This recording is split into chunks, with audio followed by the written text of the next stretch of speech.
Good evening, and thank you, Soledad. Looking out across this room, I see the future of the National Council for Research on Women. I see women and men who are committed to using research to inform public policy to improve the lives of women and girls, thereby improving the lives of us all. But also in this room is our past, which is part of our present and also part of our future. Before I say another word, I'd like to start out by requesting a round of applause for the brain trust that started it all.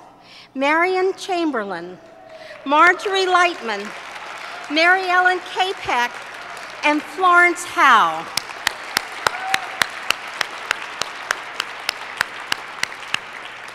None of the work that the Council has produced over the past 25 years would have been possible without your vision, your dedication, and let's face it, a feisty insistence on proving everyone wrong.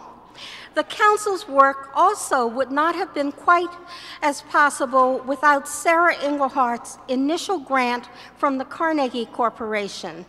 It was the Council's very first. Sarah, your leadership, determination, and courage continue to inspire us and guide us in all of our efforts. Thank you, Sarah.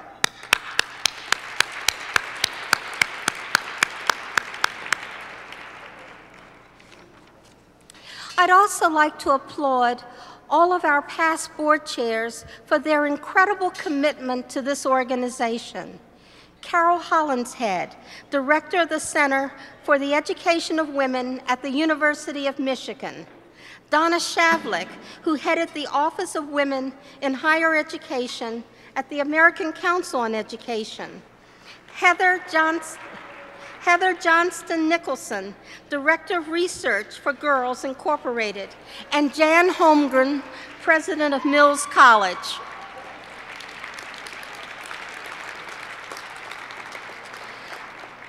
I don't want to dwell on what a big debt we owe them, but let me say that they are women who have made a difference for women all their professional lives, and to know them is truly to respect and admire them for their intellect, their integrity, and their unwavering determination to make change happen.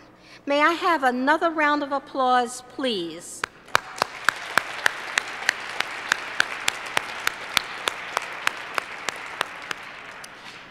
For the last 25 years, the research and data produced by our 115 member centers revealing the realities of what women and girls face in this society and around the world has always propelled the Council's mission, but perhaps never more so than in this crucial election year. Many of the issues that year after year get us up in the morning and keep us up at night are now taking center stage in our national debate. With this increased public awareness comes a heightened responsibility for us to get the real story out there without the inevitable spin fueled by partisan politics. As Linda told you earlier, and as our banner demonstrates, over the past 25 years, our centers have spearheaded the dramatic legal and policy milestones that have led to greater equality for women and girls. But the banner on the wall over there points to milestones.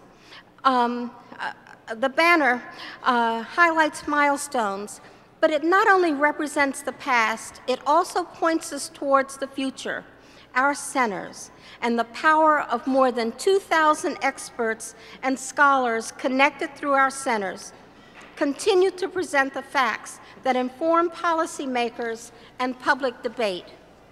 Just this past year, our membership has issued reports on women veterans returning from Iraq, the challenges to women's leadership in politics and business, the pay gap, health disparities, and girls' sexuality, among other important issues. You can count on the Council to keep the facts produced by our member centers front and center. Now it is important to emphasize how the issues will be significantly magnified and advanced by the Council's new web platform, which, as you saw in the video, will be a critical means of turning research into action. As you are all well aware, these kinds of initiatives and projects not only require time, but funding.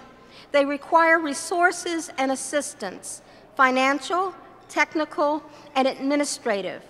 For this reason, I urge each of you to consider making an additional pledge tonight and keeping us among the organizations you support on an ongoing basis.